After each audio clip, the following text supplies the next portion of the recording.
All right, y'all, it's Trumu again. So I've been thinking about philosophy. Even though this is my philosophy account, I'm gonna start putting my videos that I think about philosophy on this account, right? I'm gonna do whatever I want. It's my right.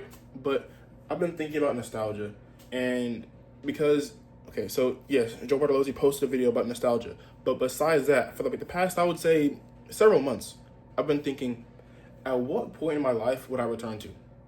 And I keep thinking, because everybody has like if you're fortunate enough and privileged enough to have had a good childhood, right? Because that's not given to everybody. Not everybody has a good childhood. Not everybody has a good upbringing. Or they're like, I want to go back to that, right? And I've been thinking, as many times as I wish I could go back and experience certain things from my childhood, I would never want to go back because like you could call it pussy, right? You can call me a pussy for not wanting to go back to experience certain pain and shit, right? I had a good childhood. You know what I'm saying? I had a good upbringing in terms of like safety, environment, all that, right? But internally, right? There's a lot of things that I am. Cause I'm 23, right? I'm 23. I am not. I'm far removed from high school in the very surface level, very not. If you don't think about life as a grand thing, you might think 6 years from high school is not very far or is a long time, right? But over the course of your life, from 17 to 23, yeah, that's 6 years. But on a scale, that's not very far. Yeah, in terms of like life stages and stuff like that, graduating high school to now being a senior in college, that is that's a long time. But at any point, I had so many times in high school where I enjoyed moments. Like I miss playing soccer, right? I miss being on a soccer team. I can do that now. It wouldn't be the same at all.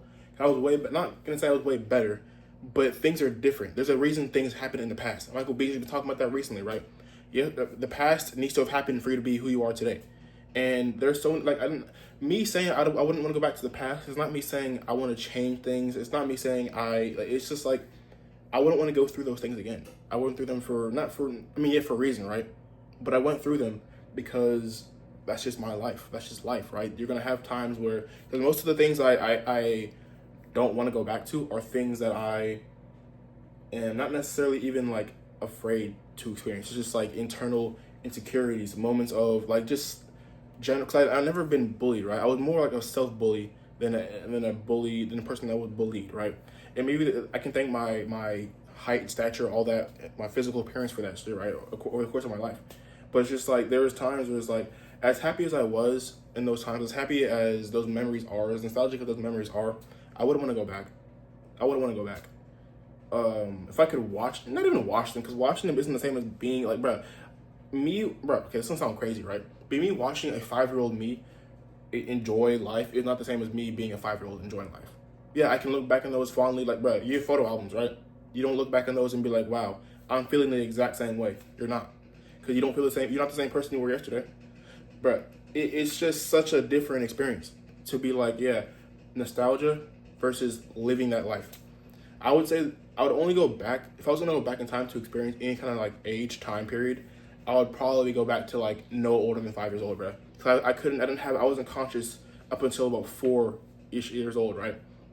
And even then, my happiest memories aren't even till I'm about 5, 6, 7, 8 years old, right? In terms of just like childhood stuff.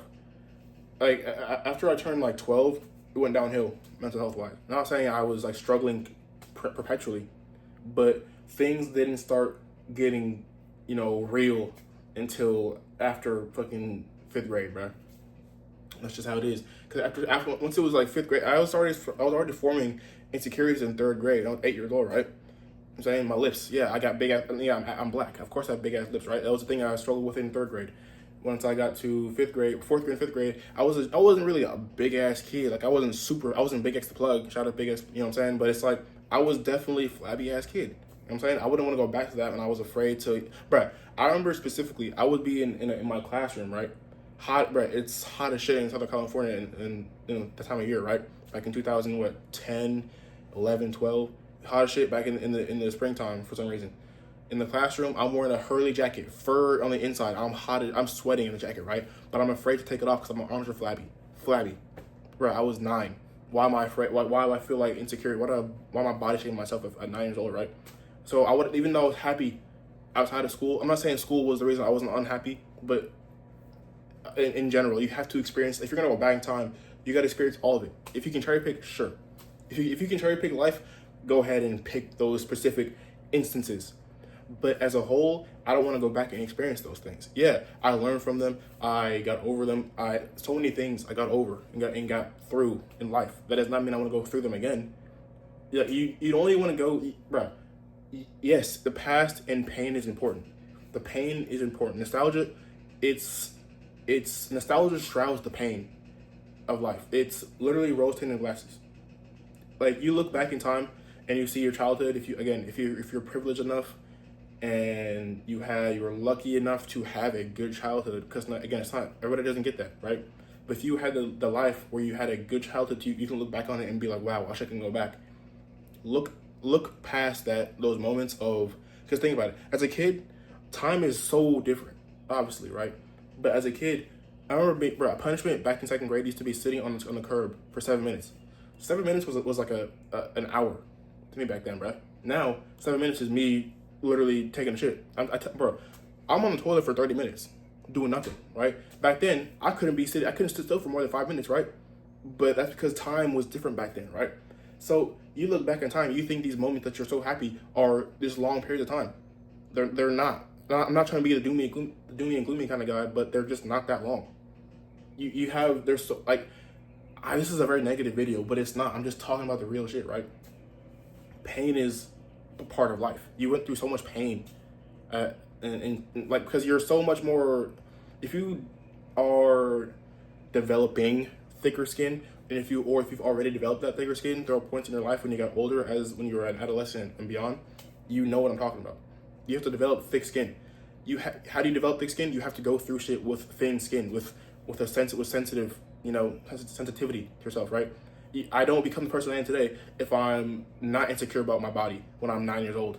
If I'm not if I'm not being made fun of for certain things I can't control, like my fucking lips in third grade. Like, I can't be the person I am today if I wasn't, made fun of for a lot of things that I had no control over, or that I had control over but I didn't know how to address about myself. I can't be the person I can't be true mood today if I don't have those things in the past. That's just how it is. And it's hard to say I'm glad I went through those, because, like, in the grand scheme, of course I am. Because, again, if I was to go back in time, no. If, let's say, younger me, I don't know which age, let's say 10, 13, and 15-year-old me. So as I was saying, my timer went off for my food. I'm making food, post-gym meal. Shout out Planet Fitness, right? But as I was saying, if I showed 10, 13, 15-year-old, anything below the last, like, 5 years, if I showed myself who I am today, if I could somehow show an overall spreadsheet of who I am today, I think younger me would be pretty proud. You know what I'm saying? I'll be pretty happy with myself, I think. Like, bro, I used to look up to adults and think they were the coolest shit ever when I was like 5 years old, right? When I'm 10 years old, right? When I'm in high school, I'm thinking, I don't know what I was thinking in high school per se, but I was pretty aware. I wonder, like, because, like, bro, being agnostic now, deconstructing from religion, because I was super devout in high school. Not overly devout where I was, like, a Mormon or some shit, right? But, like, I was very, like, relative to the average teenager, bro, I was pretty devout. You know what I'm saying? And this was before all the Christian red pill content, bro. This was just me being who I was, because I was not necessarily afraid, but I was thinking, I am committed to this idea of Christianity. It's not going to get religious. That's a different video for a different time. But I was genuinely devout. I was doing everything I did was for God's glory, right? But nowadays, I'm like, I'm glad that I am who I am. I said it before in a video. It's not getting religious. Don't worry. You know what I'm saying? But I'm referencing religious because religion's a big part of your life, especially if you're heavily religious, right? So a big part of my life was religion. And I think I used to, for like a little while, I was like, I wish I didn't go to a Christian middle school, or if I didn't go to a Christian middle school, I would have deconstructed earlier, would have caused problems. The whole butterfly effect, right? If I didn't go to the Christian middle school I went to, I would have deconstructed earlier and probably would have said something to my parents and would have made me either double down ruin my parents' relationship with me and stuff like that, right? Because your son is going to hell. Or I would have, like, been too, because think about it, I'm an only child, right? In terms of how I grew up, only child. Didn't have, all my friends are in belief, they believe the same things, right? My environment is all Christian. You have to be a really strong young person to really, like, you have to be so strong-willed, strong of mind, so confident. Like one of my videos that's pinned on my TikTok, my philosophy TikTok, is asking people how they knew at a young age that they're non-religious, that they don't believe that. You know what I'm saying? Because like if you have peers around you, if you have people around you that can help not necessarily give you the affirmation bias, but to give you the confidence to continue thinking how you think, to be a free thinker. But if it's the opposite, sorry about that, I might cut that out, might not, doesn't matter, right? But if you have the opposite environment like I would have had, where everybody around you is a Christian, everybody around you is a believer, if you don't believe and you tell people you don't believe, you're gonna be automatically thrown to the wolves. You're already in the wolves' den. Now you're just, you know what I'm saying, you look like a piece of meat. If you don't believe in a Christian environment, you might as well just be a piece of meat, you know what I'm saying? Free licks, right? So I'm glad I didn't do deconstruct early on, because I'm gonna start asking my parents stuff now. I remember back in senior year, I was 16, 17 years old, right? I saw a video. I'm trying not to get too religious in the video, but it's part of the lore, right? I watched a video of Hot Wings with Sean, right, the hot wing making guy, or the hot sauce guy, right? And the guy, the Ricky Gervais, right? Somehow he's like a renowned atheist. He's an actor. Why you're a renowned atheist as an actor? I don't know. Anyway, right? So making sure nobody's home. Gotta make sure. But he's like he has the question that really that planted the seed of deconstruction in me. I didn't deconstruct until 5 years after I even heard that question. But it at the moment it made me it crumbled my entire belief. Okay, it didn't crumble if I was still a believer, obviously, for 5 more years. But I didn't. It made me actually question things, because I heard that but the question was, if you destroyed every religious book in the world and every science book in the world, could you recreate those religious books word for word or accurately?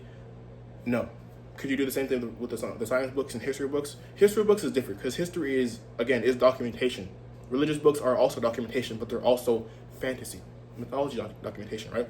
With science books and textbooks and shit like that, it's things you can re-observe. It's still there. In fact, it'd probably be better now because you can re-observe those things we have the tools to observe these things better than just having. Obviously, they're updated over time. They don't keep the same knowledge you had in 1925 that you would have in 2025, right? But these things are updated over time. But you would have an even better. You'd say it better, right? Because you're saying it the second time. If you're recreating it, you would know what to do already. You have even basis of knowledge on this subject. You're gonna recreate it better. Anyways, so I'm glad I didn't deconstruct when I was younger, because I would have asked these questions when I was younger, ruining things before. Versus now, I know to keep my mouth shut. You know what I'm saying? I know to pretend. I know to win my Oscar nominee performances of being a Christian, right? I don't believe in it, but I pretend to, for my own well-being, for my own sanity, right? Because stuff like that. But the point of the video is, nostalgia is a distraction from the pain. Not necessarily a distraction, but it misconstrues what you actually want. Not what you want, but it misconstrues what's actually there. Nostalgia is like a blanket for the pain. Again, I'm not trying to be super doomy and gloomy, but I'm just trying to say what it is, right? I'm trying to say what it is. The pain that you experience in your entire life is being covered by nostalgia blankets. Nostalgia is the Flex Seal of pain in your life, right? It's not, certain points in life are happier and this and that. But think about it. Do you perceive time the same way you perceived time when you were a little kid? No. It's way different. You're obviously because of wisdom, but that's the point, right? It's way different because you know it's different, because it is different. When you're a little kid, your life it goes in flashes, because that's how your perception was. You could only experience things so much, but it happened so frequently relative to your perception of time that you might have thought it was an all-the-time thing, but it was not. I used to think I was going on field trips every single day in kindergarten. I highly doubt I was going to a field trip every single day in kindergarten, right? I doubt that with the deepest part of my body, right? It's probably like once a month, right? But at most. And that's probably because I just remember 3 field trips in one school year, right? But that's just me because I was 5 years old, right? I didn't know, I couldn't remember past that. But I enjoyed those things. They're nostalgic. The farm is nostalgic for me. The farm is nostalgic. The smell of animals at a farm, the smell of animal shit at a farm is nostalgic to me. That's crazy, right? But it's what it is. I didn't, that's what it is. Nostalgia, like, do you think I wouldn't go back to where I couldn't even say it past 8:30? You know what I'm saying? That's not real fun. Obviously, it's not the fucking most extreme thing, but it's like something like you can't control your life when you're a little kid. You can't control your life when you're a teenager, right? It's not part of the experience of being a young person. You age and you go through things that give you the tools to know how to be better as an adult. People that don't do that are the reason that there are people that are bad, or that people that suck in the world, right? Because they don't use the things that they learn, or they probably didn't have anything to learn from, because they were sheltered, they were, all this other stuff that is wrong with a human because of how they grew up, not because of how they are as an adult. Obviously, things can happen as an adult that make you a bad person or that make you a sucky person, but as overall, the stuff that you went through as a kid is what makes you who you are. I don't mean kid as a little kid. I mean like over your life before you became a 20-something-year-old, right? Nostalgia is real, but it's also a rose-tinted glasses. It covers the pain that you went through. Pain is good for you, though. Pain is part of the experience. Pain makes you who you are. The pain I went through in life is who I am, True Moo, today. I didn't become True Moo because I didn't go through these things, right? So, you know what I'm saying? All in all, think for yourself. Use the pain that you went through to become who you want to be. Continue to develop yourself. Be better. I'm not saying it has to be tomorrow, by this year, or the end of the year, but at some point you better be seeing yourself in the past and be like, damn, that nigga he was cool, but I'm cooler now. You know what I'm saying? Just keep leveling up. Change up your levels, as that one nigga said in the video right before, you know what I'm saying? So be better, do better, and yeah, subscribe, like, all that.